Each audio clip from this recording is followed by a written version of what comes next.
శ్రీ శ్రీ శ్రీ రాజయోగి సిద్ధేశ్వర మహారాజ్ గారి ఆధ్యాత్మిక ప్రవచనాల మాలిక సిద్ధాశ్రమం భక్తి ఛానల్. సిద్ధాశ్రమం భక్తి ఛానల్ను సబ్స్క్రైబ్ చేసుకోండి. ఆశ్రమంలో జరిగే కార్యక్రమాలు, స్వామివారి ప్రవచనాలను సిద్ధాశ్రమం ఛానల్ ద్వారా వీక్షించండి. సర్వరోగహరం దేవం దత్తాత్రేయం మహం భజే.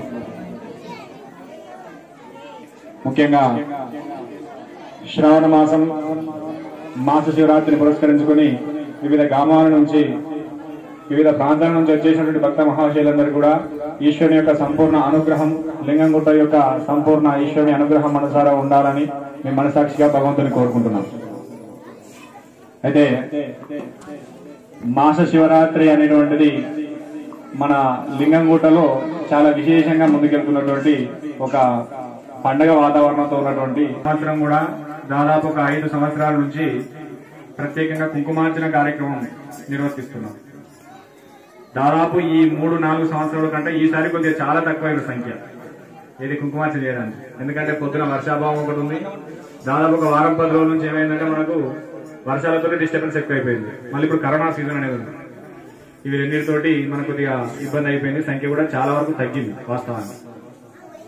అయితే ఆ సంఖ్య అనేది కూడా రానున్న రోజుల్లో మనకు తప్పనిసరి భగవంతుడు తెప్పించుకుంటాడు. కార్యక్రమాలు జరుగుతూ ఉంటాయి. ముఖ్యంగా కుంకుమార్చన అనేటువంటిది ఎందుకు చేస్తాం, కుంకుమార్చన ఎందుకు చేయాలి, చేయడం వల్ల కలిగేటటువంటి లాభం ఏంటి, అది శ్రావణ మాసంలోనే ఎందుకు చేయాలి అనేటువంటి ఆలోచన మనలో కలుగుతూ ఉంటుంది. కాబట్టి కుంకుమార్చన అనేటువంటి దాంతో అమ్మవారి కటాక్షం మనకు కలుగుతుంది. అమ్మవారి కటాక్షం అనేది మనకు కలుగుతుంది. అమ్మవారి కటాక్షం అంటే ఏంటి? ధనం తెప్పియడం, ముఖ్యంగా సౌభాగ్యాన్ని ఎల్లకాలం మనకు ఉంచడం అమ్మవారి ప్రత్యేకత. ఎవరైతే అమ్మవారిని భక్తి శ్రద్ధలతో మనం వేడుకుంటా ఉంటామో తప్పనిసరిగా అమ్మ యొక్క కరుణతోటి మన మాంగళ్యం అనేది బలం పెరుగుతూ ఉంటుంది. ఆ బలం పెరగడం కోసం కుంకుమార్చన చేయాలి. ముందుగా ఈ రోజు మనం అర్చన చేసినటువంటి కుంకుమ అందరికీ కూడా అందింది. ఎవరైతే కుంకుమార్చన పైన వచ్చిన వాళ్ళు ఉన్నారో వాళ్ళందరూ కూడా పొద్దున లేచి తలస్నానం చేసిన వాళ్ళు కానీ, మామూలుగా మీ సాంప్రదాయం కానీ తప్పనిసరి కుంకుమ ధరించండి.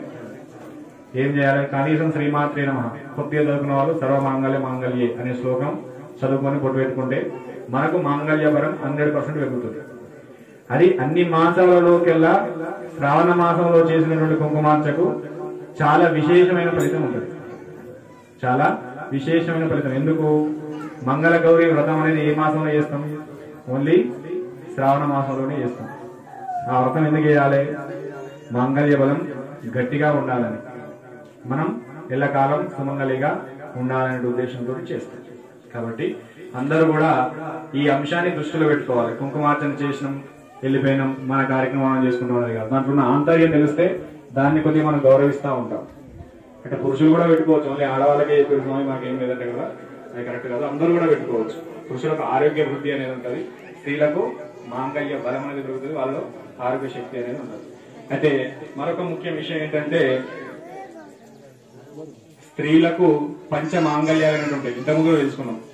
కొంతమంది కొత్త వాళ్ళు వచ్చారు కాబట్టి చెప్తే ఈ సందర్భంగా చెప్తేందంటే వాళ్ళందరి దృష్టిలో మనం ఈ అంశాన్ని చూపిన వాళ్ళమైన ఉద్దేశంతో చెప్పడం జరుగుతుంది. పంచ మాంగళ్యాలు ముఖ్యంగా తాలిబొట్టు, మనం పెట్టుకునే బొట్టు, చేతులకు గాజులు, కాళ్ళకు మంటలు, పుష్పాలు, ఇది తలలో పుష్పాలు. ఈ 5 అంశాలు ఏ స్త్రీకైతే ఉంటాయో వాళ్ళు సుమంగళి అని చెప్తారు. ఈ 5 అంశాలు ఎవరికైతే ఉంటాయో వాళ్ళు సుమంగళి. సుమంగళి అంటే అర్థం ఏంటి?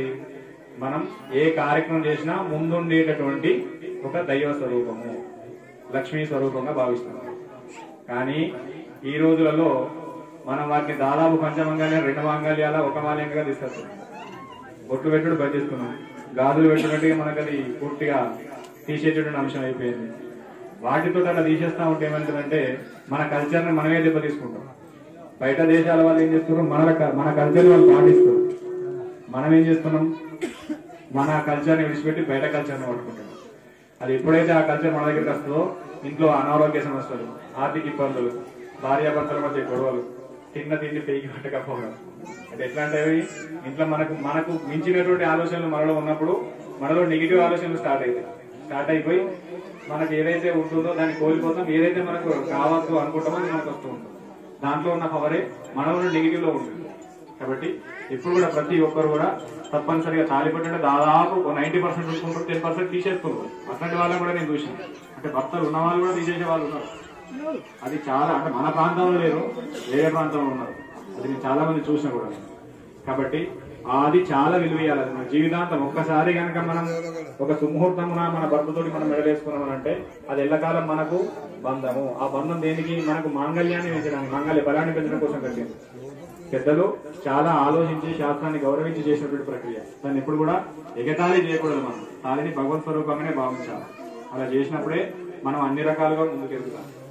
ముఖ్యంగా బొట్టు పెట్టేటటువంటి అంశంలో అందరూ కూడా ఈ రోజు మనం చెప్పినట్టు శ్రీమాత్రే నమః లేదంటే సర్వమాంగళ్య స్తోత్రాన్ని ఏది రాకపోతే లక్ష్మీదేవిని తలుసుకొని బొట్టు పెట్టుకోండి, గౌరీ మాతను తలుసుకొని బొట్టు పెట్టుకోండి, సరస్వతి మాతను తలుసుకొని బొట్టు పెట్టుకోండి. అమ్మవారి చేస్తున్నప్పుడు నేను చెప్పేది మామూలు టైంలో కాదు. నేను ఆఫీస్కి పోతున్నా, నేను ఒకటి పెట్టుకుంటా, రెండో చేయికి నేను గడియారం పెట్టుకో, ఒకటి కాకపోతే 10 గడియారాలు పెట్టుకో, 2 చేతులు కూడా గాజులు ఉండాలి, 2 చేతులు కూడా గాజులు ఉండాలి. అది ఉంటేనే మన హిందూ ధర్మం ప్రకారంగా, మన శాస్త్ర ప్రకారంగా మనం చాలా గౌరవించబడతాం. ఒక చేతికి ఒక చేతి కూడా లేకపోతే కూడా శాస్త్రం కాదు. 2 చేతికి స్త్రీలకు తప్పనిసరిగా గాజులు ఉండాలి. మంటల విషయానికి చూసినా కూడా తప్పనిసరి మంటలు పెట్టుకోవాలి. మంటలు పెట్టుకుంటే ఆరోగ్య శక్తి పెరుగుతుంది, మనకు ఒక మాంగళ్యం బలం అనేది కూడా పెరుగుతూ ఉంటుంది. అది చాలా రహస్యం, అది ఆరోగ్యానికి సంబంధించిన రహస్యం. చాలా మంది ఆఫీస్కి వెళ్లే వాళ్ళు, వేరే ఉద్యోగాలు ఉన్నవాళ్ళు, వేరే చేసేవాళ్ళు, తీసేసి వెళ్లే వాళ్ళు ఉన్నారు. కాళ్ళకున్న మంటలు కనబడితే వేరే వాళ్ళు ఏమనుకుంటారో, నాకు పెళ్ళైందని అనుకుంటారో ఏమో ఆలోచించుకుని కాళ్ళు కనబడకుండా చెప్పులు వేసుకున్న వాళ్ళు ఉన్నారు. ఓన్లీ ఆ ఏళ్ల మందు కథ అయితే మిగతా అంతా బయట కనబడుతుంది. అట్లా కనబడి ఏంది పెళ్లి కాదేమో అనుకుంటున్నాను. ఎవరో ఏదో అనుకుంటే నీకేమో అవుతుందని ఆలోచన కాదు. నువ్వు నా బతకాలి. ఎవరు గాని ఎవరి యథార్థంగా వాళ్ళు బతకాలి. నీకు ఉన్నదే నువ్వు చూపెట్టు, లేని చూపెట్టదు. ఎంత చిన్నగా ఉన్నావు అంత చిన్నగా బతుకు, ఎంత పెద్దగా ఉన్నావో ఒదిగి బతుకు. పెద్దగా ఉన్నా అని విర్రవీగడం కాదు, చిన్నగా ఉన్నా అని లేని ఉన్నట్టు సృష్టించడం కాదు. ఏదేమున్నా గానీ మనం ఉన్నది ఉన్నట్టుగా చూపెట్టాలి.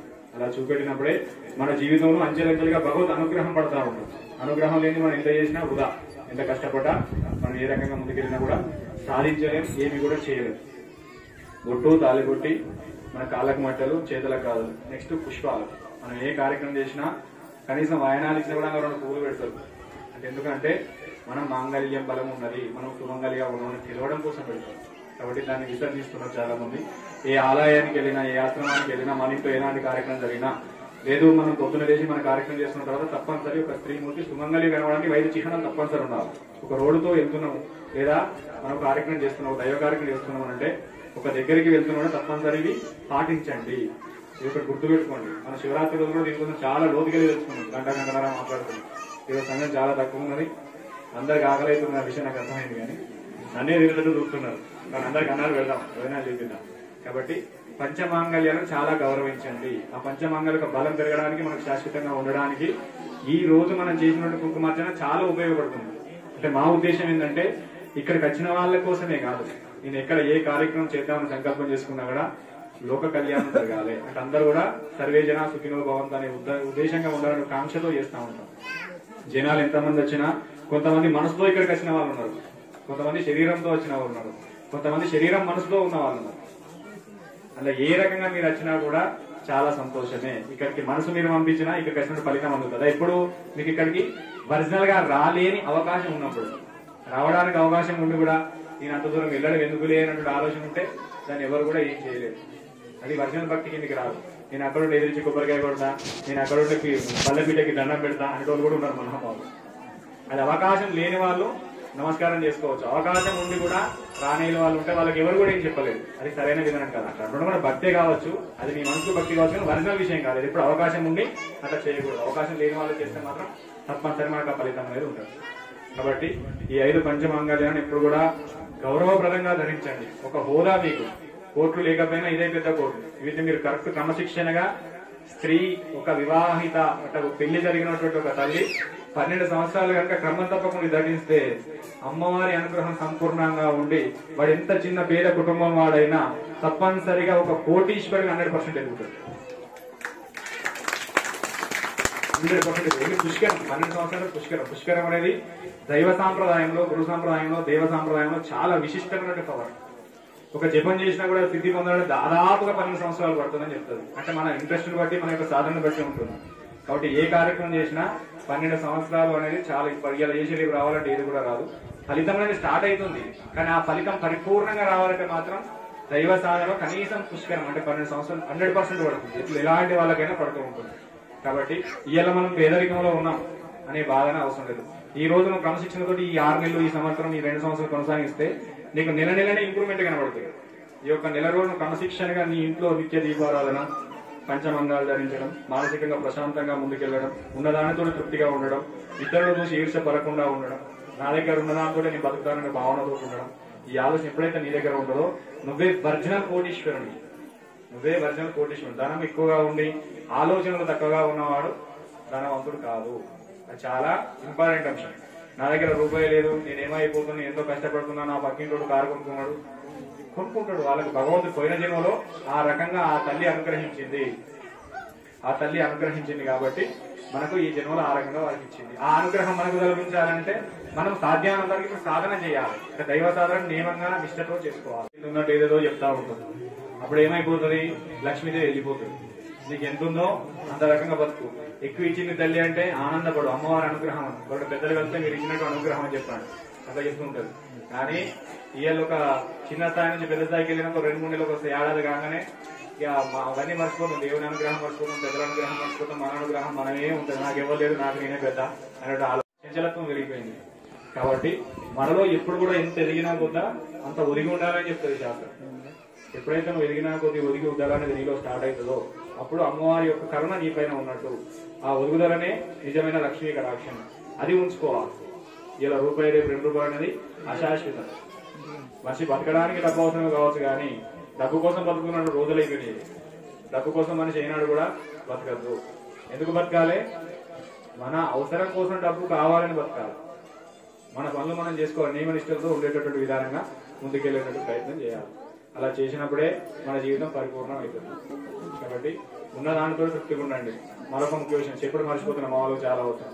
5 నుంచి 8 గంటల మధ్య ఎట్టి పరిస్థితిలో మద్య మాంసంలో ముట్టరాదు. సాయంత్రం ఇది లక్ష్మి ఇంటికి వచ్చేటటువంటి సమయం. పొద్దున నారాయణమూర్తి మన ఇంటికి వస్తాడు. సాయంత్రం టైంలో లక్ష్మీ అమ్మవారు. లక్ష్మీ అమ్మవారు అంటే ధనలక్ష్మి కావచ్చు, ధాన్యలక్ష్మి కావచ్చు, సంతాన లక్ష్మి కావచ్చు, వగేరా ఏదైనా కావచ్చు. మనకి ఏదైతే లోటు ఉంటుందో అది లక్ష్మీ స్వరూపంగా భావించి మనం పిలుచుకోవాలి. ఎప్పుడు పిలుచుకోవాలి? సాయంత్రం టైంలో పిలుచుకోవాలి. అట్లాంటి కూడా మనకు 2 క్వశ్చన్ చేసేది. నేను రోజు పొద్దున 10 దాకా పడుకుంటా, సాయంత్రం వెళ్ళి పూజ చేసుకుంటాను కూడా నాకు మహానుభావం. అట్లా చేయదు. ఖచ్చితంగా పొద్దున లేవాలి. ఎందుకంటే సంధ్యాకాల సమయం ఉంటుంది. సూర్యోదయానికి 40 నిమిషాల ముందు, 40 నిమిషాల తర్వాత. సూర్యాస్తమయానికి 40 నిమిషాల ముందు, 40 నిమిషాల తర్వాత. ఇది చాలా పవర్ఫుల్ సమయం. ఆ సమయంలో ఎవరు ఏ ఇంట్లో అయితే కొద్దిగా సాధన లేకుండా వేరే రకంగా తినడం, వేరే రకంగా పండుకోవడం, వేరే రకంగా ఆలోచన చేయడం ఉంటుందో అదంతా మనకు అపరిశుభ్రం అయిపోతుంది. మనది మనం శాపనార్థం పెట్టుకున్న వాళ్ళం అవుతాం. కాబట్టి ఆ సమయాన్ని మనం గౌరవప్రదంగా చూడాలి. ఎప్పుడైతే ఆ సమయాన్ని మనం గౌరవిస్తామో ఆ రోజు మనం దాన్ని సద్వినియోగం చేస్తున్నట్టు లెక్క అవుతుంది. కాబట్టి ఈ సమయాన్ని కాపాడుకోండి. ఈ విధానాలు తప్ప మనం విన్నప్పుడు చేయాలనిపిస్తుంది, కానీ ఇంటికి వెళ్ళిన తర్వాత ఒక 2 రోజులు అయినా బోర్ అనిపిస్తుంది. అది ఎప్పుడైతే కొనసాగించాలి, ఆ ప్రక్రియని కొనసాగించినప్పుడే ముందుకెళ్తాం. ఇంతకుముందు ఏమైపోయింది, హోమం చేయాలి. ఖచ్చితంగా అందరం సమస్యలు పెద్దగా ఉంటాయి, రకరకాల సమస్యలు ఉంటాయి, ఒక్కొక్కరు చరిత్ర ఉంటుంది. అది పోవాలంటే ఏం చేయాలి? దైవ సాధన చేయాలి. దైవ సాధన చెప్పుకోవడానికైతే నాకు కాళ్ళేళ్ల నుంచి మొదలుకుంటే నడవలన్న జుట్టు దాకా నొత్తుందని చెప్తారు. కానీ దానికి మనం ఒక సాధన చెప్పినట్టుంటే నాకు ఏది టైం ఉండదు. తెల్లారి లేచి నుంచి మొదలుకొని రాత్రి 12 దాకా ఏ పని ఉండదు నాకు. అంటే భగవంతుని స్మరణ చేయడానికి ఏ సమయం ఉండదు, కానీ వేరే వాడిని తిట్టడానికి ఉంటుంది, వేరే వాడిని హింసించడానికి ఉంటుంది, వేరే వాళ్ళ తప్పులను ఎత్తి చూపడానికి ఉంటుంది, వేరే వాళ్ళకి సంబంధించిన చెడు క్రియలను మనం వినడానికి ఉంటుంది. పక్కోని గురించి ఉన్నంత ఇంట్రెస్ట్ భగవంతుని మీద మన దగ్గర ఉంటుంది. అవునా కాదా? నిజం చెప్పాలి. దైవ సన్నిధిలో పక్కోళ్ళ గురించి ఆలోచించినంత ఒక రోజుల మనం భగవంతుడి కోసం ఆలోచించాం. అప్పుడు ఏం చేస్తాడు భగవంతుడు? వానికి ఏదుందో వానికి ఏం పేరుతున్నా వాడు చేసిన పరమాత్మ నీకే గుర్తుకుంటాడు 100%. ఒకరు మనం తింటున్నారు, ఒకరు మనం కొడుతున్నారు, వేరే రకంగా మాట్లాడుతున్నారంటే మంచి ఉదాహరణ చెప్తాను మీకు. వాడు నీ కర్మను కడుగుతుందో అనుకోండి. అయ్యో వాడు తిరుగుతున్నాడు, మనం తిరిగి తిప్పినాం అనుకుంటే వాని కర్మను మనం రాసుకున్న వాళ్ళమైతే. ఎవరైతే వాళ్ళు తిప్పినప్పుడు 2 సార్లు కూడా 3 సార్లు వాడే పని చేస్తారు. అప్పుడు ఏమైపోతుంది? వాళ్ళ కర్మ వాళ్ళే కూడా ఉంటుంది, మన సత్కర్మ మనం కూడా ఉంటుంది. మనం సత్పురుషులాగా ముందుకెళ్ళిపోతాం, అన్ని విధాలా సెట్ అవుతుంది. కాబట్టి ఎప్పుడు కూడా మనం ఏ దాంట్లో సాధ్యమైనంత వరకు ఏమన్నా బెదిరించినా కొట్టినా తిట్టినా చాలా ఉంటాయి, ప్రతి ఊళ్ళలో ఉంటాయి. మౌనాన్ని పాటించాలి. ఉన్నది లేనట్టు లేదు ఉన్నట్టు సృష్టించుకొని వాళ్ళతో వీళ్ళతో చేసుకుంటుంటే వాళ్ళకు పని నడవది, మనకు పని ఉన్న టైం అంతా రామార్పణం అయిపోతుంది. రామార్పణం అయితే పర్వాలేదు, అది వేరే అర్పణం అయిపోతుంది. అప్పుడు ఏమైపోతాం, మనం ఫెయిల్ అయిపోతాం. కాబట్టి ఆలోచనలు పూర్తిగా పనిచేయాలి. భగవంతుని ఆరాధన చేసేటప్పుడు మనసు పరిశుభ్రంగా పెట్టుకొని చేయాలి. దీనికి సంబంధం ఒక చిన్న కాదు, ఇబ్బంది ఏం లేదు కదా. ఒక 10 నిమిషాలు మాట్లాడదాన్ని, ఆకలి అవుతుంది అనే భావన అయితే తగ్గిపోయింది కదా. మొదలుపెట్టకుండా ఆకలి ఉంటుంది, మొదలుపెట్టి ఆకలి పోతుంది. అయితే మనలాంటి ఒక ప్రాంతంలో ఒక స్వామీజీ కావచ్చు, ఎవరైనా కావచ్చు, ఒక చిన్న కార్యక్రమం చేసిన తర్వాత మనమే అనుకున్నాం మన కార్యక్రమంలో ఏం చేస్తాం, మనం సాంప్రదాయంగా గురుచరిత్ర పారాయణం చేస్తాం. గురుచరిత్ర ఎన్ని రోజులు చేయాలి, సప్తాహ చేయాలి, అంటే 7 రోజుల పారాయణం చేయాలి. నేనే ఉన్నా, పోనీ ఒక స్వామీజీ ఉన్నాడు, ఒక 7 రోజుల పారాయణం జరిగింది. ఎట్లా జరిగింది, సామూహికంగా జరిగింది. మీలాంటి ఆత్మీయ భక్తులందరూ వచ్చారు, 7 రోజులు మంచిగా పారాయణం చేసాం. ఆ గురుచరిత్రలో ఉన్నటువంటి దివ్య అంశాలన్నీ మనం తెలుసుకున్నాం. గురుచరిత్రలో ఉన్నటువంటి అంశాలన్నీ తెలుసుకుని దాంట్లో విశిష్టమైనది ఏంది, గానగాపూర్ మనకు చాలా పవర్ఫుల్ క్షేత్రం అని మనం తెలుసుకున్నాం. గానగాపూర్ చాలా పవర్ఫుల్ క్షేత్రం. ఈ గురుచరిత్ర పారాయణం చేసిన వాళ్ళు తప్పనిసరిగా గానగాపూర్ దర్శనం చేసుకోవాలి అనే విధంగా ఒక ప్రవచనంగా నేనే చెప్పిన, లేదా వేరే స్వామీజీయే చెప్పిండు. చెప్తే ఏం చేశారు, ఈ కొంతమంది మధ్యలో 2 రోజులు అయితే అయిపోతారంగా, స్వామీజీ గురుగారు మీరు దీన్ని మంచి పారాయణం గురించి చెప్పారు, మా గానగాపూర్ గురించి చాలా మంచి ఉన్నతమైన ఆలోచన కలిగింది. కాబట్టి మనం ఏం చేద్దామంటే ఈ సప్తాహ పూర్తి కాగానే, అంటే ఈ పారాయణం పూర్తి కాగానే మన లింగంగుట్ట నుంచి గానగాపూర్ పోయి స్వామివారి దర్శనం చేసుకుని అదాం. ఏది మన భక్తులంతా కోరిక. అప్పుడు ఏమైపోతుంది, ఇక నాకు ఆనందం తిరుగుడంటే నేను కూడా మా సామిరెడ్డి లెక్క తిరిగిపోతున్నాను. కాబట్టి నేను కూడా అసలు యాత్రలు చేయడం అంటే చాలా ఆనందం, చాలా బ్రహ్మానందం. కాబట్టి మా గురువు గారు కూడా ఓకే అని చెప్తారు. అప్పుడు ఏం చేయాలి, అందరం కలిసి బస్సు ఏదో తీసుకుని పోవాలి. తీసుకుని పోయినప్పుడు 60 మందో 70 మందో ఒక బస్సు మాట్లాడుకున్నాం. అందరు కూడా ఏం చేయాలి, ప్రయాణం చేయాలంటే ఏం కావాలి, టికెట్ ఉండాలి. అవునా కాదు, తువ్వ ఖర్చులు అనేటివి కూడా కట్టుకోవాలి. తువ్వ ఖర్చులు ఉండాలి, అన్ని సెట్ చేసుకోవాలి. అందులో ఏం చేశారు, భక్తులందరూ కూడా స్వామీజీ మేము వస్తాం, మీతో రావడం మాకు కూడా చాలా ఆనందం అనే విధంగా అందరూ డిసైడ్ అవుతారు, అందరూ ఆనందపడతారు. దాన్ని అక్కడ ఉన్నటువంటి వాళ్ళతో చెప్పి ఒక బస్సు అది మాట్లాడి ఒక బస్సు ఫైనల్ చేసుకుని 60 మంది అలా పోదామని ప్లాన్ చేసుకుంటారు. 60 మంది అందులో పోదామని ప్లాన్ చేసుకుంటారు. 60 మందికి ఏం కావాలి, ఓ 2000 3000 టికెట్ కావాలి. మరి గిట్ల అయితే మీరు వచ్చేటోళ్ళు ముందే అయితే మేము బస్సు మాట్లాడతాం చేస్తామని చెప్తే అందరూ పైసలన్నీ తెచ్చిచ్చారు. ఏం తెచ్చిచ్చారు, పైసలన్నీ తెచ్చిచ్చారు. అలా 59 మంది 60 మంది మనకు కావాలి. ఒక వ్యక్తి తప్పుకున్నాడు, అది కూడా రేపటి నిండిపోతుంది ఆలోచించుకున్నాం. అందరూ తెచ్చిచ్చారు, అన్ని పైసలు దగ్గర పెట్టుకొని ఇక మనం గానగాపూర్ పోవాలని ప్లాన్ చేసుకున్నాం. ఇది రేపైతే పారాయణం అయిపోతుంది, ఎల్లుండి నుంచి బయలుదేరాలి అని ఆలోచించి సెట్ చేసుకున్నాం. కూడా మధ్యలో ఇంకొక వ్యక్తి వస్తాడు, ఇంకొక వ్యక్తి తక్కువ ఉన్నాడు కదా మనం. ఆ వ్యక్తి వచ్చి కూడా నేను కూడా వస్తా స్వామి, మనం ప్రవచనం చేసుకున్నప్పుడు కూడా పక్కపోటు తింటాడు అనమాట. అది మీరు చాలా బ్రహ్మాండంగా చెప్పారు, నేను జీవితంలో ఎన్నో పాపాలు చేసిన, తెలియకుండా ఎన్నో తప్పులు చేసిన, ఆ తప్పులన్నీ కూడా గానగాపూర్ పోతే నాకు మాఫీ అయిపోతాయి, అవన్నీ కూడా ఒప్పులు అయిపోతాయి. నేను తెలియక చేసినటువంటి పాపాలను కూడా భగవంతుడు క్షమిస్తారు. కాబట్టి అదే విధంగా నేను కోరుకుంటున్నాను స్వామి అంటే, ఆ స్వామి వారు సరేనా నువ్వు కూడా వచ్చేసేయని స్వామి చెప్తారు. స్వామి చెప్తే ఆ డబ్బులు ఇచ్చిన వ్యక్తి స్వామికి ఆయన టికెట్ కి సంబంధించి డబ్బులు అని చెప్పుకున్నాం కదా, అవి ఇచ్చేసి స్వామి నా మీద ఊరు వాళ్ళంతా కొద్దిగా వ్యతిరేకత ఉంటుంది, ఊరు వాళ్ళకందరికీ వ్యతిరేకత ఉంటుంది, మీ భక్తులందరూ కూడా నా మీద వ్యతిరేకత ఉన్నది స్వామి, వాళ్ళందరూ నన్ను దూత మీద కొడదాం తింటామంటారు. దయచేసి ఎవరి మాట పట్టుకొని కూడా నన్ను తీసుకపోను అనద్దు, మీరు దయచేసి నన్ను తప్పనిసరి తీసుకుపోవాలి అంటాడు. ఏమంటాడు, ఎవరి మాట పట్టుకొని కూడా మీరు నన్ను విడిచిపెట్టద్దు, తప్పనిసరి నన్ను తీసుకుపోవాలి. ఎక్కడ తీసుకుపోవాలి, గానగాపూర్ తీసుకుపోవాలి. అందరు పైసలు ఇచ్చారు, ఈయన మాత్రం ఎవరి మాట పట్టుకుని నన్ను విడిచిపెట్టద్దు స్వామి, నన్ను మాత్రం తప్పనిసరి తీసుకుపోవాలని గురువు దగ్గర మాట తీసుకున్నాడు. మాట ఇచ్చే విధంగా చేసిండు. ఎవరు ఇచ్చిండు, గురువు ఆ వ్యక్తికి మాట ఇచ్చిండు. ఏమని, గానగాపూర్ తప్పనిసరి తీసుకుపోతే వాళ్ళందరూ నేను ఊకోను, నాకు ఎవరైనా అంత సమానమే నడుస్తుంది అని చెప్పారు. అయితే ఆ వ్యక్తి గురువు దగ్గరికి వచ్చి పైసలు ఇచ్చి ఈ వ్యక్తిని కూడా తీసుకుపోతున్న సంగతి వాళ్ళకి తెలిసి, ఎవరికి తెలిసే, మిగతా ఉన్న భక్తులకు తెలిసే. ఆ వ్యక్తి ఎవరు, ఒక పెద్ద గజ దొంగ. ఆ వ్యక్తి పెద్ద గజ దొంగ. ఆ గజ దొంగ అని మిగతా సభ్యులందరూ గురువు దగ్గరికి వచ్చి, ఏమి గురుదేవా నువ్వు మంచోను అనుకుంటే నేను మీరు దొంగ ఒకటై మమ్మల్ని ఇంత పని చేస్తారా? మిమ్మల్ని మంచిగానే ఎంతో ఊహించుకున్నా, మీరు గురు చరిత్రలు చెప్పారు, మీతో గానగాపూర్ వస్తామని ఎంతో ఆనందపడ్డాం. మీరు పోయిపోయి దొంగతో చేతులు కలిపి మమ్మల్ని 59 మందిని ముంచుదామని ప్లాన్ చేసేది గురుదేవా. ఇక ఎట్లనో అని ఇంటికి పోయి ఆలోచిస్తా ఉంటారు. నేను గురువు మంచిగా అనుకుంటేనే అవ్వా, వాడు దొంగ దోబరి పడితేనే అవ్వా,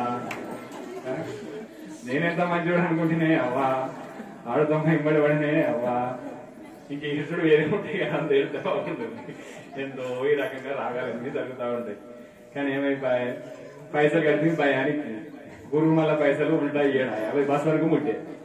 ఏం చెప్పింది ఏమన్నా గాని అంతా భగవంతుడు దత్తుకున్నాడు అనుకొని ప్రయాణాన్ని ఫిక్స్ చేసుకుంటాం. ప్రయాణాన్ని ఎందుకంటే పైసలు లేకపోతే ఉన్నాం. అందులో ఇద్దరు మేధావులు ఉంటారు. వాళ్ళు ఏంటి, ఇద్దరు స్త్రీమూర్తులు అనుకున్నాం. స్త్రీలంటే ఎక్కువ గౌరవం, ఇద్దరు పురుషులే అనుకున్నాం. ఆ పురుషులు ఏం చేస్తారు, చాలా హుషారుగా ఉంటారు. హుషారుగా ఉండి భార్య భర్తలకు పడదు. భార్యను ఇంటి దగ్గర వదిలేస్తాడు, భర్తనే వస్తాడు. ఎందుకంటే భర్త మీద నమ్మకం ఉండదు. కానీ స్త్రీలకు వెళ్ళి చెప్పుకుంటేనే బాగుంటుంది ఈ కథ. పురుషులకు చెప్తే మామూలుగా ఉంటుంది. అవునా కాదా? ఎందుకంటే పురుషులు మామూలుగా ఉంటారు, స్త్రీలలో కొద్దిగా చెప్తారు. అత్త కోడలు అనుకున్నారు. ఇద్దరు అత్త కోడలు ఏం చెప్తారు, కోడల మీద అత్తకు నమ్మకం ఉన్నది, అత్త మీద కోడలకు నమ్మకం ఉన్నది. అట్లాంటి వాళ్ళు ఇద్దరు యాత్రకర్తలు. ఏది, ఇద్దరు అత్తలు యాత్రకర్తలు. వాళ్ళు ఏం చేస్తారు, ఇంట్లో కోడలు నమ్మకుండా ఇంట్లో డబ్బల కింద, గోడల కింద, దాని కింద పెట్టేంత బంగారం అంతా ఎంబడి తెచ్చుకుంటారు. దాంతో పాటు ఓ ప్రయాణం చేస్తున్నాడు ఏం చేస్తాం మనం, ఈ నాటుకులు, అప్పాలు, పూయలు, బజ్జీలు అన్ని చేసుకుంటాం.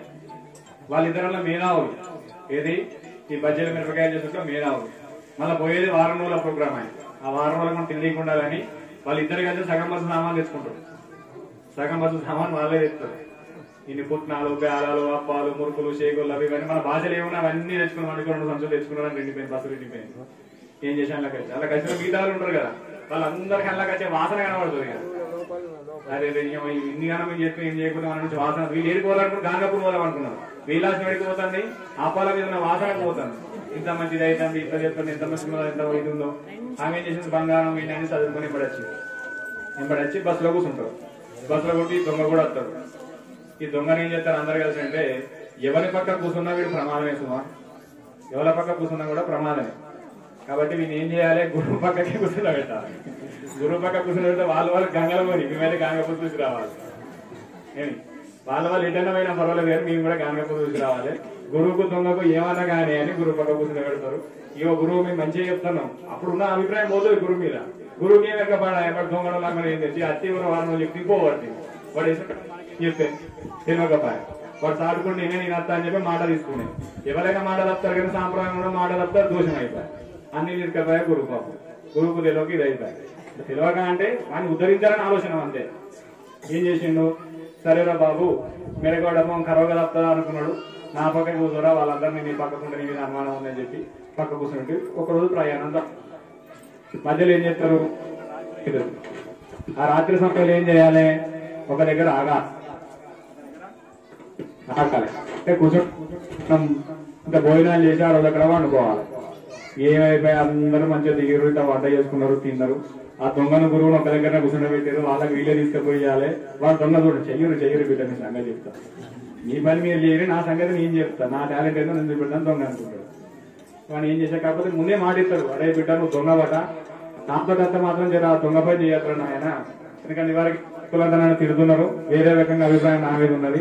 ఎవరు కూడా ఆ పని చేయకరా బిడ్డ, జర గాంగపూర్ దర్శనం అయ్యాక జర నువ్వు దొంగతనం చేయకుండా ఏం చేసిన పర్వాలేదు, దొంగతనం చేయకరా. చేతి వెంట నిన్ను కొడతారు, నన్ను కొడతారు, నన్ను కొడతారు. ఎందుకంటే మన మీద కట్టున్నదిరా బిడ్డ సృష్టి అని గురువు చెప్పారు. గురుదేవా నీ పాదాల సాక్షిగా నేను మళ్ళీ నీ పని అయిపోయింది, అక్కడ ఈ గాంగపూర్ యాత్ర అయిపోయి దొంగతనం చేయాలి అని ముందే మాటిస్తాడు. కానీ వాడు దొంగ, వాని గుణం ఎట్లుంటది, ఖచ్చితంగా ఏదో ఉంటది, వాని మనసులో పడుతుంది. పాట వచ్చినాడు పాడకుండా, ఆట వచ్చినాడు ఆడకుండా, దొంగతనం వచ్చినాడు కూడా దొంగతనం ఆపడానికి మనకు అవకాశం ఉండదు. ఏం చేద్దామని కూడా చాలా ఓపిక పడతారు. రాత్రి అయింది, వానికి వచ్చే బ్రహ్మముహూర్త సమయం అయింది, అంటే దొంగతనం చేసే సమయం వానికి వచ్చింది. గురువు పక్కకున్నాడు, గురువు వాడిని ఒక దగ్గర కట్టేసి మన పెట్టారు. ఏది మిగతా భక్తులంతా బస్సు దిగిర్రు. బస్సు బస్సు పదికి ఉన్నది, వీళ్ళందరూ పదికి ఉన్నారు. వీళ్ళ పక్కకు గురువును దొంగను పదికి కట్టబెట్టి పండుకోబెట్టారు. పండుకోబెట్టి ఏమైతే అర్ధరాత్రి సమయానికి దొంగకు మనసున పడతలేదు. ఇంతగానం బతికి ఈ రోజు నేను చేయకపోతే మంచిగా ఉంటుంది, ఈ రోజు దొంగతనం చేయకపోతే నీ మనిషినే కాదు. మళ్ళీ పక్కపట్టి ఇద్దరు ముసలు ఇంట్లో బంగారం తెచ్చుకుని పైసలు తెచ్చుకుని అప్పాలు తెచ్చుకుని మొత్తం అంతా వాసన లేదు ఏది బస్ అంతా అదంతా ఏం చేసేది మనసున పడతలేదు ఇక ఏమన్నా కానీ ఏ గురుదేవి ఉందయ్యా మెల్ల గురుకున్న కత్తు వానికి మీనుకున్న బ్రహ్మముడు ఇచ్చుకుంటాడు అవతల పడతాడు అవతల వాడు ఏం చేస్తాడు ఈ దొంగతనం చేద్దామని వాళ్ళ దగ్గరికి పోతాడు పోయేసరికి గురువుకి ఇచ్చిన మాట గుర్తుకొచ్చి ఏం చేస్తాడు దొంగతనం చెయ్య ఇలా సంచులు కాడగలుగుతా వీళ్ళకున్న సంచులు ఒకరి పెట్టి సంచులు కాడగలిగితే ఏమవుతుంది ఇయ్యాల కాకపోయినా రేపైనా వాళ్ళు అటు ఇటు అయిపోతారు వారం రోజులు అయితే మనం గాంగాపూర్ పోతాం ఒకరి సంచి వాళ్ళు దొరికిన తర్వాత ఒకటని చెప్తే నాకు ఈజీ అవుతుంది నీ వస్తువు నా వస్తువు ఒకళ్ళు చేంజ్ చేస్తాను ఒకళ్ళు గుర్తులు పట్టుకోం ఎవరు పట్టుకపోతాం పట్టుకపోతే వాళ్ళు ఇంటికాడ పెడతారు ఎడ పెడతారు మనకు అర్థం కాదు వాళ్ళు ఎడ పెట్టిన ఇంకా ఈ మూలకోడి మన పనికాడ వస్తుంది మూలకు పెడతారు ప్రతి ఒక్క ఇంట్లో పోతే పని చేయొచ్చని వాడు ఆలోచన చేస్తాడు గురువుకి ఇచ్చిన మాట నిలబెట్టిన వాడు దొంగ అయినా కానీ దొంగతనం చేయలే కానీ వాడు దొంగ బుద్ధి పోలే అంటే మన ఆలోచన పోలే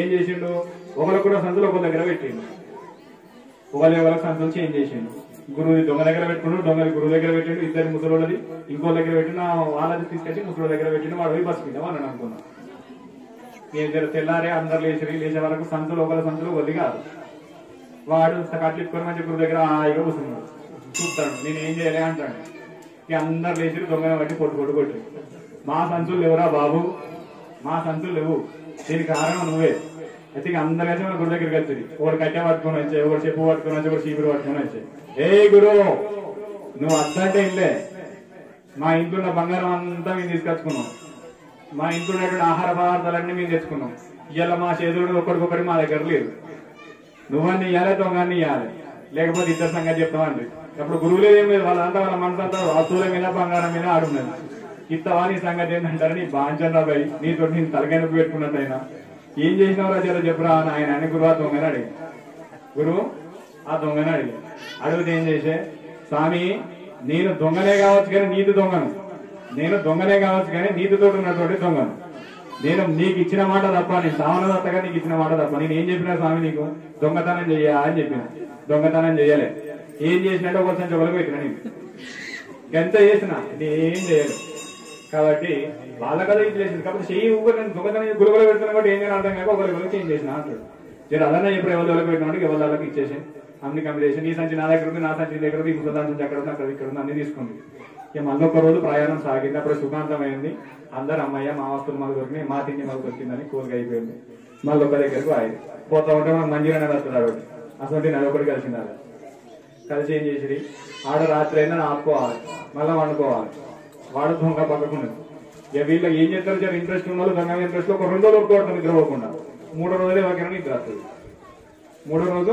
ఎవరికైనా నిద్ర రావాల్సిన పరిస్థితి ఇక ఆ రోజు రాత్రి 2 రోజులు ఆపి రైతులు ముసలి కానీ 3వ రోజు ముసలి కానీ అందరూ ఆగి నిద్ర వీడు ఏం చేస్తారో చూద్దాం ఎట్లా పోతాడు చూద్దాం అన్నప్పుడు 2 రోజులు కలిసి 3వ రోజు వచ్చి 3వ రోజులకు ఆగుతలేదు వేరే కూర్చుంటే ఆనే పడిపోతాడు ఏమైతుంది నిద్ర చూడరు కదా ఆకలి రుచి కదా బాగా ఆకలి అయితే పట్టుకున్నప్పుడే మాకు ఈ చికెన్ కావాలి మటన్ కావాలి నువ్వు కొడుకు టాబ్లెట్ అయితే నేను తినదైనా ప్లేట్ తీసి మొక్కలు చంపే మొగోళ్ళు ఉంటారు తినకుండా అలిగి పండుకుని ఆడవాళ్ళు ఉంటారు అది ఎప్పుడు తిండి ఎక్కువ అయితే అప్పుడు రుచులు కోరుకుంటుంది నాలుక తిండి ఎక్కువైనప్పుడు రుచులు కావాలనుకుంటుంది తిండి తక్కువ వానికి ఆకలి రుచి ఎరగదు శాస్త్రం అది మనం చెప్పింది కదా శాస్త్రం పెద్దలు చెప్పినటువంటి మాట ఇంత కారం ఉన్నా కారం లేకపోతే ఇంత అన్నం ఉన్నా ఇంత ఉప్పు ఇంత నీళ్ళు పోసుకున్నా తింటాం అదే మనకు పరమాణంలాగా భావిస్తాం ఆకలి ఉన్న వానికి అదేవిధంగా నిద్రకి ఎక్కువ వచ్చిన వాడు ఎక్కడ ఉన్నాడు అదే నిద్ర రాకపోతే వాడు మంచిగా ఉన్నవాడైతే మెత్తడి పని మీద అనుకున్నావా నిద్ర ఉంటుంది నిద్ర అసలే రాదు ఎందుకంటే మనకి అన్ని ఉన్నాయి అన్ని సుఖాలు ఉన్నాయి మనకి ఎప్పుడు కూడా నిద్ర రాదు ఎందుకు సుఖం అంటే వాడు ఏ ప్రయత్నం చేయడు ఏ సాధన తింటాడు ఉంటాడు పొద్దున్నాక అంటే తెల్లదాకా ఎలా పడుతుంది నిద్ర ఇటు కొడతాడు అటు కొడతాడు ఏసీలు బీసీలు అన్ని పెట్టుకుని ఫ్యాన్లు పెట్టుకుని తిరిగి తెల్లదాకా నిద్ర పడుతుంది అట్లనే వీళ్ళకి కూడా 2 రోజులు నిద్ర లేకపోయేసరికి ఏమైపోయిందంటే 3వ రోజు బాగా నిద్ర వచ్చేసింది 3వ రోజు బాగా నిద్ర వచ్చింది ఆ నిద్రకి ఏం చేయాలి వీడు ఎక్కైనా మళ్ళీ కాడగలుగుతాడు ఈసారి సంతులు ఒకరు పెట్టిన కానీ ఈసారి సంతులు తీసి బయట పడేసి ఎక్కువ పెడతాడు వీడు మళ్ళీ పెట్టి నేను ఏం చేయలేదు దొంగతనం చేయలేదు సంతులు బయట పడేసి నాకు దొంగలు అని చేయలేవాడు వీడు దొంగ వీని ఎట్టి పరిస్థితిలో వీని మన దగ్గర ఉంచుకోదు గురువు చెప్పాలని మళ్ళా గురువు దగ్గర పోయాడు ఏ గురుదేవా ఈసారి మాత్రం వీడు మా దగ్గర ఉండదు వీడుంటే మాత్రం మీ పని మంచిగా ఉండదని చెప్తారు గురువు పాపం గురువు ముసలోడు పాపం ఏం తెలియని మనిషి మంచి మనిషి శిష్యులకు హితం చెప్పడం తప్ప మనకి వేరే తెలియని ఆలోచన పరుడు గురుదేవుడు ఏం చేసే గురువు కూడా భయపడే మరి ఏం చేయమంటామని 59 మందిని అడిగారు వాళ్ళందరూ ఒక తీర్మానం చేసి మేము ఇక్కడ పడుకుంటాం వాడు 2-3 కిలోమీటర్లు అవుతారో దూరం వండుకోవాలి. నువ్వు వాడు ఏదైనా ఏకంగా వాడు మాకు అవసరం లేదు కానీ మీరు మాత్రం ఇలా వండుకుంటాం, మా దగ్గర మాత్రం మీరు ఉండద్దు అంటే సరేనా ఆయన మీరు ఎట్లా చెప్తే అట్లా మీరు ఏమన్నా చేయాలి. కాకపోతే వారికి మాత్రం నీకు కాశీ దర్శనం చేయించాలి, గానగపూర్ దర్శనం మాత్రం తప్పనిసరి చేయించాలి అనే విధంగా ఆలోచన చేసి గానగపూర్ వాడి మధ్యలో ఉన్న మంచి నది కొడుకు యువతలు వీళ్ళు ఉంటారు 59 మంది 57 మంది, మిగతా వాళ్ళు ఇద్దరు కలిసి 58 మంది ఇస్తుంటారు. ఇద్దరు కలిసి గురువారం దించి మళ్ళీ వీళ్ళొద్దరు అనుకుంటారు 59 మంది అవుతారు. రాత్రి అవుతుంది.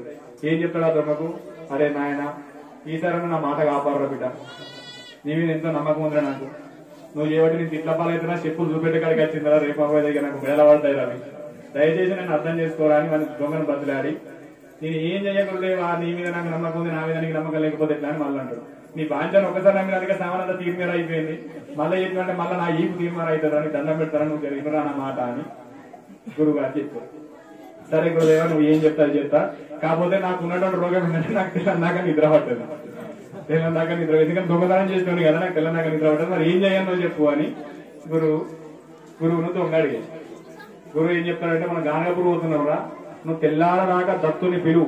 ఏ రకంగా పిలవాలి, దిగంబర దిగంబర శ్రీపాద వల్లభ దిగంబర అనే విధంగా పిలుచుకుంటూ తెల్లారదాకా నామస్మరణ చేయి, నీకు మంచిగా ఉంటుంది మాకు మంచిగా ఉంటుంది, తెల్లారుతుంది జర నీ బుద్ధి మంచిగా ఉంటుంది రా అని చెప్పారు. అప్పుడు ఏం చేశారు దొంగ, అటు సైడ్ పోయి నదికి అవతల పట్టు కూర్చుండి తెల్లని నాగే మొదలు పెడతారు, రాత్రి 9 నుంచి మొదలు పెడతారు. గురువు వస్తారు మంచిగా అనుకుంటారు, భక్తులు అందరూ అనుకుంటారు. నీకు నిజంగా ఏదైనా అనుమానం వస్తే మాత్రం నచ్చి నన్నేం లేపు, మళ్ళీ మాత్రం దొంగతనం చేయకరా అని చెప్తాడు. సరే గురుదేవా నువ్వు విధానం చెప్పినాక ఆయన నీకు చూపెట్టకపోతే నాకు విలువ ఉండదని చెప్పేసి స్మరణ చేసుకుంటా వాడు ఉంటాడు. గురువు వచ్చి పండుకుంటాడు. ఎవరు దొంగ ఏం చెప్తాడు, ఆడ దిగంబర దిగంబర చెప్తాడు. మిగతా వాళ్ళంతా ఏం చెప్తారు, నా సంచులు ఎట్లా పోతాయో, వీడైనా నంగతాడో, వీడేం పోతాడో, నా ఆహారం ఎవరు తింటాడో, నా బంగారం ఎటు పోతుందో, నా పైసలు ఎటు పోతాయో వీళ్ళు చూపుతారు. ఎవరు మిగతా వచ్చిన భక్తులు అన్నారు. గురువు ఏం చేస్తాను అన్నయ్య తాడు ఇడిచిపోయినా వీళ్ళైతే ఇక్కడ ఉన్నారు, ఏదన్నా పరమాత్మ దయని గురువు సపరేట్గా పండుకుంటాడు. పాపం ఆయనకి ఏం చేస్తాను మరలు అటు ఇటు ఇరుకపోయా, తెలియని పాత అయిపోయా. అయితే ఏం చేసే రాత్రి పిలుస్తా ఉన్నాడు, చేస్తా చేస్తా చేస్తా నామస్మరణ చేస్తా ఉన్నాడు. అలా చేసేసరికి ఏం చేసిండు, వానికి దత్తాత్రేయ స్వామి ప్రత్యక్షమైంది. ఎవరికి దొంగకు. వాడు ఏం చేసిండు, గురువు చెప్పిన మాట చేస్తాడు. మిగతా వాళ్ళంతా గురువు చెప్పిన గురువు విడిచిపెట్టి నా బంగారం, నా సామాను, నా తిండి, నా అవ్వ, నా చెల్లె, నా పిల్ల అనే ఆలోచన పడిపోయాడు. దొంగ ఏం చేసిండు, గురువు చెప్పినటువంటి నామం చేస్తా ఉన్నాడు. నది ఒడ్డున దిగంబర దిగంబర శ్రీపాదాల దిగంబర అని చేస్తా ఉంటే దత్తాత్రేయ స్వామి వచ్చే, అరే ఎందుకు పిలిచినవరా నన్ను చెప్పడానికి ఏం కావాలరా అని. అప్పుడు దొంగకు దేవుడు ఎట్లుంటుంది ఏం తెలియదు. అందరు పోతున్నా అడుగుతో నారాయణ, అందరు పోతారు కాబట్టి నేను పోతున్నా, నువ్వు దేవుని అంటే నేను నమ్మ, నువ్వెవరు అని అడుగుతాడు. నేను దత్తాత్రేయ స్వామిని రా, నన్ను నువ్వు స్మరణ చేసినప్పుడు నీకు నచ్చిన నీకు ఏం కావాలో కోరుకోరా అని దత్తాత్రేయ స్వామి అడుగుతాడు. అడుగుతా వానికి ఏం తెలియదు, దత్తుడు తెలియదు, ఏం తెలియదు. ఏహే నా దగ్గర ఏం లేదు, లేదు గుంజుకపోవడం వచ్చినప్పుడు నా దగ్గర ఏం లేదు, తప్పుడే కవో నీ పని నువ్వు చేసుకోని దత్తాత్రేయ స్వామి అంటాడు. అరే కాదురా బాబు నీ స్మరణ నచ్చింది, నీ నచ్చిన నీకు వరమిత్ర నీకు ఏం కావాలో కోరుకోరా అని దత్తాత్రేయ స్వామి అంటాడు. నాకు నువ్వు దేవుని అని తెలియదు, నువ్వు దేవుని అని నేను ఎవరు చెప్పినా నమ్మ, నా గురువు చెప్పినే నమ్ముతా. అది గురువు పైన విశ్వాసం అన్న. నువ్వు దేవుడవని నా గురువు చెప్తేనే నమ్ముతా, లేకపోతే నువ్వే దొంగ నేనే దొంగ నాకు మిగతా దొంగలు ఎంతమంది ఉన్నారు, కాబట్టి నేను ఏది నమ్మ, నువ్వు ఏడు ఉండు నేను పోయేస్తా అని చెప్తాడు. నా గురువు తీసుకొని వస్తేనే నా గురువు చెప్తానే నమ్ముతా అని. మళ్ళీ వీరికి అడుగు ముందు మళ్ళీ డౌట్ వస్తాడు, నేను అడుగుకొని వీడు దేవుడు వచ్చిన దత్తాత్రేయ దేవుడు నిజంగా వారిపోతే అని ఆలోచన ఏం చెప్తాడంటే ఆ దేవుడిని నాకు కట్టేస్తాడు, దత్తాత్రేయ స్వామి కట్టేస్తాడు. ఎవరు కట్టేస్తాడు, దొంగ కట్టేస్తాడు. విచిత్రం, ఎప్పుడైనా వీడు అందరితో కట్ల పట్టాడు, ఈసారి దేవుడే మా దొంగతో కట్ల పట్టాడు. అలా కట్టేసి చెట్టు కట్టేసి ఆయన అదంతా ఇదుకుంటూ గురువు దగ్గరికి వచ్చి గురుదేవా గురుదేవా, గురువుకి ఏంటంటే దొంగన వాడు ఎప్పుడు వెళ్తాడు కాబట్టి ఏదో వెళ్తున్నలే అని ఆలోచించాడు. గురువు మంచిగా అనుకుంటాడు, మళ్ళీ ఒకసారి వెళ్తాడు. మళ్ళీ అట్లనే నా ఆలాపన కావచ్చు, వాడు ఆడిపోయాడు వచ్చి నాకు ఫీలింగ్ అంత వల్ల వెళ్తున్నాను గురువు అనుకుంటాడు. గట్టిగా పిలిచాడు. గట్టిగా పిలిస్తే మిగతా ఉన్న 58 మంది లేచాడు. అయ్యో గురువు మళ్ళీ వచ్చిండు దొంగ, మళ్ళీ వచ్చిండు వీడు ఫీల్గా వెళ్ళా, వీడు ఏం చెప్తాడో గిట్ల గిట్ల అయిపోయాను, నువ్వేమో అన్నో మంచిగా నువ్వు లేస్తలేవు, వీడు మళ్ళీ మా పానానికి మళ్ళీ వచ్చింది గురుదేవా అని వీళ్ళందరూ కలిసి గురువును గట్టి ఊపి లేచింది. గురువు ఇది కలగాదరా నిజమే అని గురువు లేచాడు. మళ్ళీ ఎందుకు వచ్చినవరా నీకు పిండాలు పెట్టా, నన్ను వండనీయో నువ్వు వండవారా అని గురువు అని. గురుదేవా నేను దొంగతనం చేయడానికి రాలే, నువ్వు చెప్పిన స్మరణ నేను చేస్తా ఉన్నాడా, చేస్తా ఉంటే వాళ్ళు 3 తలకాయలు పెట్టుకున్నారు, ఆ శైలి పెట్టుకున్నారు, ఇంకో ఆవు ఉన్నది, చేతిలో శూలం ఉన్నది, గది ఉన్నది, అన్ని పెట్టుకున్నాడు. వచ్చి నేను దత్తాత్రేయుని రా, నువ్వు చేసేస్తానో నాకు నచ్చింది, ఆ నచ్చితే నేను నచ్చిన నీకు ఏమానంగా ఉన్నా కోరుకోవాలరా అంటాడు. వాడు దేవుడా కాదా నాకు తెలియదు, వచ్చి చెప్తాను నేను నమ్ముతా అని గురువుని అంటాడు. ఎవరు దొంగ అని చెప్పారు, నువ్వు చెప్తాను నేను నమ్ముతా, లేకపోతే నేను నమ్మా అని గురువుతో దొంగ చెప్పారు. నువ్వు అన్నవరాను వాడని ఎందుకు రివా దేశాలు ఎత్తావు, నేను అటువైపు తర్వాత మళ్ళీ తప్పించుకొని ఇలా సంచులు ఎత్తుకపోతావా అని గురువు ఆలోచన. ఇట్లా కాదు కానీ వీళ్ళందరినీ తీసుకపోదాం, వీళ్ళందరినీ తోడిపోదాం. ఆడ కట్టేసిన నేనాడ దొంగతనంగా దొంగ నచ్చినా నేను బారిపోడు, ఆడ చెట్టు కట్టేసినా ఖచ్చితంగా మీరు అందరూ నా ఎంబడి రావాలి. అది ఎవరో నిజంగా దేవుడా లేకపోతే నన్ను దొంగతనం చేయకచ్చినా నాకంటే పెద్ద దొంగన, అది నాకు డౌట్ ఉన్నదని ఆలోచన చేసి గురువును పట్టుకోపాయే, ఎంబడున్న ఇంకో 50 మందిని పట్టుకొని పాయ. మెల్ల పోతా ఉన్నారు అందరు. పోతా ఉంటే గురువు దొంగ ముందర నడుపుతారు, మిగతా వాళ్ళని దగ్గర నడుపుతారు. ఇట్లా దాకా గురువు చూస్తున్నాడు మమ్మల్ని, వీడు మమ్మల్ని చూస్తారు, మిమ్మల్ని ఏం చేస్తారు మనం చూసుకుంటాడు, వీడు నమ్మరాలు అని చెప్పబట్టి ఏం కదా. మళ్ళీ గురువుకు దొంగ ఒక తాడు కట్టి కాలు లెక్క కట్టరి, ఎందుకంటే చిన్న పొలంలో కాలాడని ఒక కాలు కట్టుకుని 2 కాలు కట్టి ఉరుకుడు పెడతారు.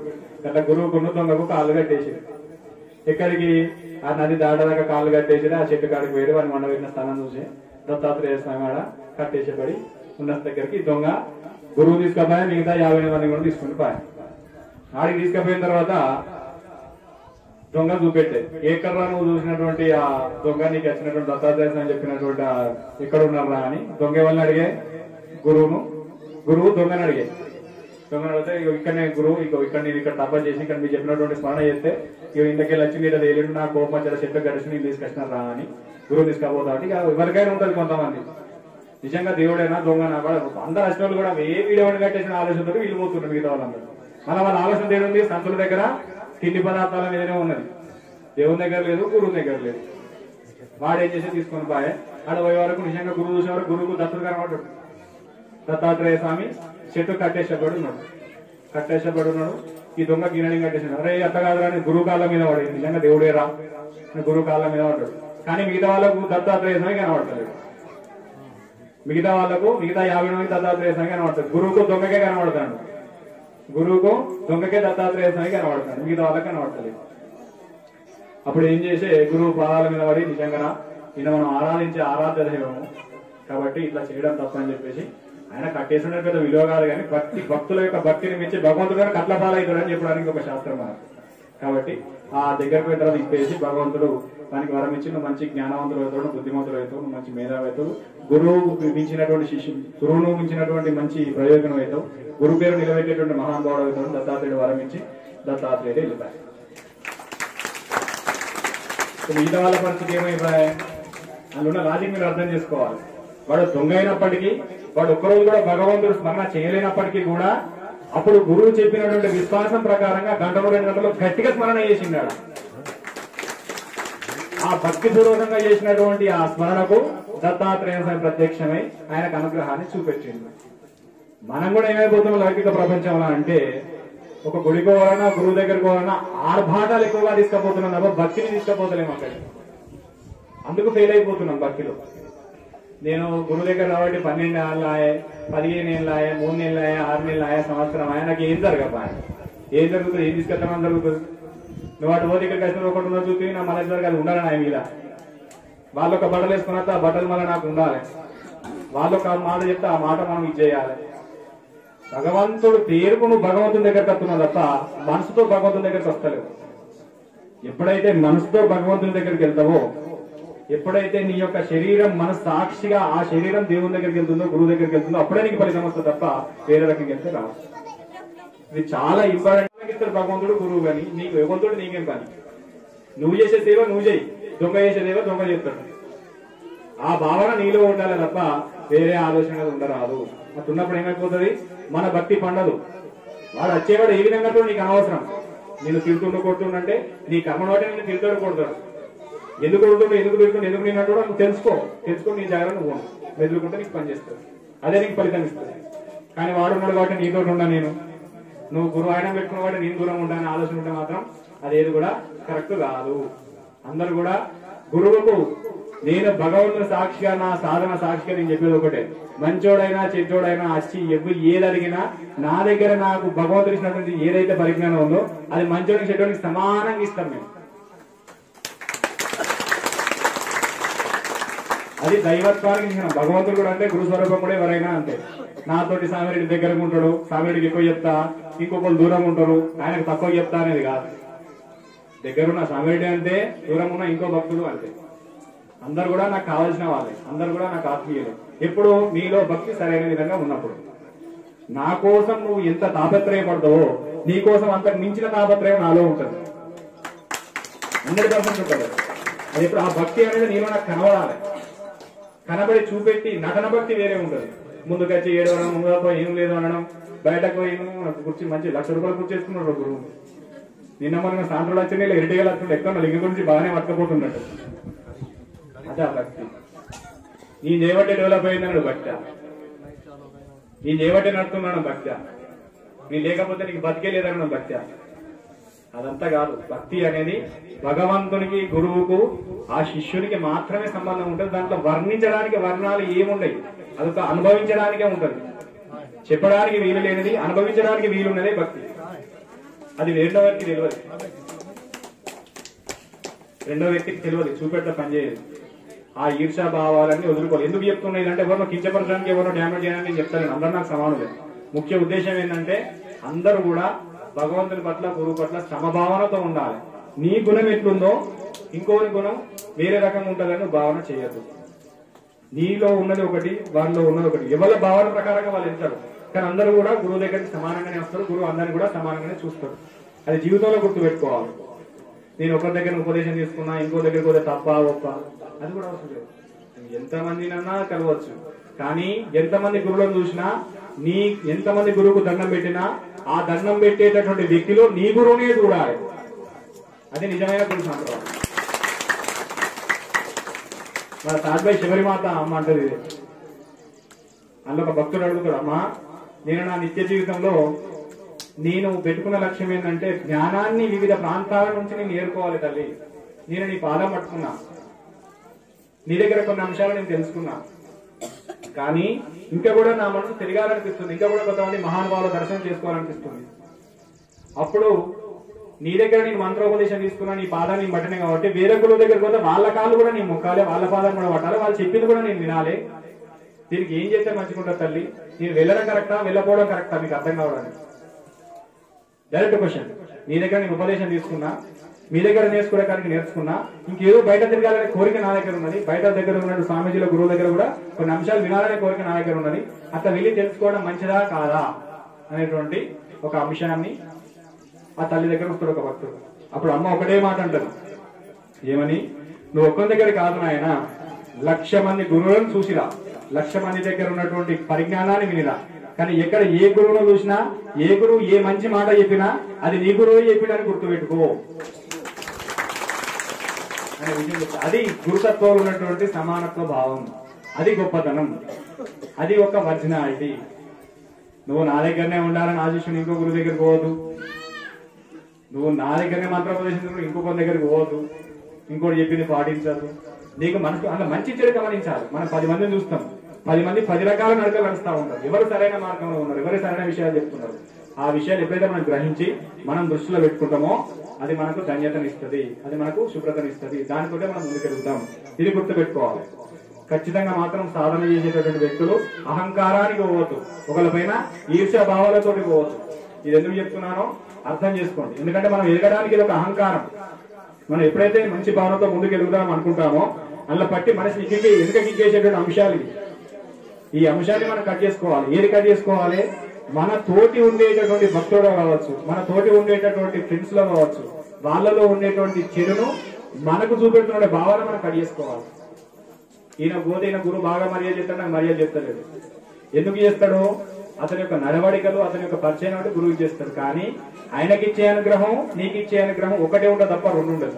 ఇప్పుడు ప్రసాదం పెడుతున్నా, ముందు నేను తింటా, తర్వాత ఒకరికి పెడతా, తర్వాత నా పర్సనల్ వాళ్ళకి పెట్టి అందరి భక్తులు పెడతా. అందులో రుచిలో తేడా ఉంటుందా? అందులో ఉన్న కీర్తనలో తేడా ఉంటుందా? అది ఉన్నదా? అందులో ఎప్పుడు తేడా ఉంటుంది? నీ భావనలో తేడా ఉంటుంది. గురువు ఆయన దగ్గర ఉన్న ఒక్కరికే ఫస్ట్ బొట్టు పెట్టుకుని ఫస్ట్ తీర్థం పెట్టి నాకు పెట్టలే, గురువు మంచోడు కాదు. నేను ఎంతో సేవ చేసిన గురువు దగ్గర నన్ను నోటించుకోవాలి. నేను రేపటి నుంచి బంధు, ఓ నీ కర్మ గజ్ఞ అవుతుంది, అచ్చినోడు ధరించబడుతుంది. పెద్ద తేడా వచ్చేది ఏం లేదు. ఎవరు కొడుకుతుంది? ఎవరైతే గురువుని ఇచ్చిపెట్టిపోతారు. మళ్ళీ గురువుని తిట్టి ఇంకో గురువు దగ్గరికి పోతారు. చాలా ఇంపార్టెంట్. గురువు పర్మిషన్ తీసుకొని పోవాలి. నేను ఇట్లా పోతున్నాను పోవాలి. నీకు చెప్పినప్పుడు గురువు ఉన్నాడు, ఈ గురువు ఏం తెల్లారు ఇది చేస్తారు, కొద్దిగా అది చేస్తారు, ఇట్లా చేస్తారు, లేదు నాకు అనవసరం, ఈ గురువుని ఇష్టపడితే ఈ గురువు మంచిది. చాలా మంది ఉన్నారు అట్లా భక్తులు నడవడికను బట్టి. కోపంగా మనం ఒక మాట అంటే అయిపోయాయి, అదే ఇదేం చెప్తున్నాడు అదే ఇలాంటి కదా, నన్ను గురువు నన్ను తిట్టేయండు, నేను రేపటి నుంచి గురువు దగ్గరికి పోను. తెల్లారు ఇంకొకటి దగ్గర ఏం చెప్తారు, ఏదైనా మంచోడు కాదు స్వామి, మీ లెక్క ఉండడు, మీ అంత మంచిగా చెప్పడు, మీ అంత పవర్ లేదు అక్కడ, మీ అంత తప్ప చేయడు, మీ అంత హోమాలు చేయడు, మీ అంత కార్యక్రమాలు చేయడు, వేస్ట్ పిల్లలు ఇన్నో అనవసరంగా అక్కడ అంటే. అప్పుడు ఆ గురువుకి అర్థమై వీడు మూర్ఖుడు, ఎక్కడున్నా వీడు బతుకింతే. గురువు నింద చేసేటోడు, గురువును ఎత్తి చూపెట్టోడు, గురువును తిట్టేటోడు, ఎన్ని రోజులకు ఉన్నవాడు బిడ్డల పురిగే తప్ప పుట్ట మీద తులసి ఏనాడు కాలేదు. కాబట్టి గురు నింద అనేది ఇప్పుడు కూడా చేయదు. గురువును గౌరవించాలి. గురువును మన దైవ స్వరూపంగా భావించిన వాడికి ఫలితం 100% వస్తుంది. ఏదో ఇయ్యాలని అవసరం లేదు. దూరం నుంచి నువ్వు గురు స్వరూపాన్ని చూసిపోతే నీ పని ఎట్లా కాదో అట్లా 100% చేసి అది నీలో ఆ భక్తి దృఢంగా ఉన్నప్పుడు, నీలో పునాది గట్టిగా ఉన్నప్పుడు. ఆ పునాదే లేనప్పుడు ఎవరు ఏం చేసినా పని చేయదు. గట్టి గాలైతే కొట్టుకపోతుంది. అంటే ఎవరో చెప్పిన మాటలు సైడ్ అయిపోతామని అర్థం, ఎవరో చెప్పినటువంటి మాటలకు నువ్వు వేరే దిక్కు వెళ్ళిపోతావని అర్థం. కాబట్టి అలాంటికి వెళ్ళద్దు. మనిషి తెలిసో తెలియకుండా గురుపాదం పట్టిందంటే సత్యదాకా ఆ పాదాన్ని విడిచిపెట్టిన వాడే నిజమైన శిష్యుడు. నువ్వు ఎంత దూరమైనా తిరిగిరా, కాకపోతే నీ కూడా గౌరవించు. ఎక్కడికన్నా నీ పలానా గురువు గారి శిష్యుడిని, సంతోషం. నువ్వు వారి శిష్యుడు నా దగ్గర కదా, ఏ గురువు అన్నాడు, సంతోషం అంటాడు. అట్లున్నవారే నిజమైన పారంపర్యం, అదే నిజమైన గురు పారంపర్యం, అదే దత్త సాంప్రదాయం.